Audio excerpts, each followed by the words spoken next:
Tahukah teman-teman, apa itu batuk efektif? Batuk efektif adalah salah satu metode batuk yang dapat digunakan untuk mengeluarkan dahak atau lendir dari tenggorokan tanpa menyebabkan iritasi atau kelelahan.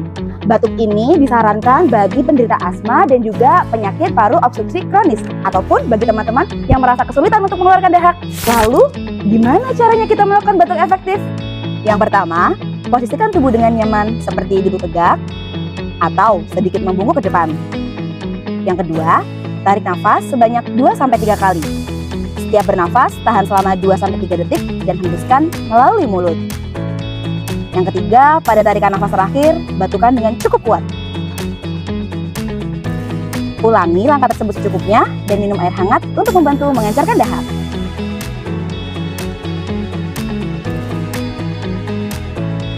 Lalu, bagaimana batuk yang tidak dianjurkan? Yang pertama, batuk terlalu keras atau berkali-kali tanpa jeda. Yang kedua, menahan batuk saat merasa ada lendir yang harus dikeluarkan. Dan yang ketiga, berbaring saat batuk karena bisa membuat lendir sulit keluar.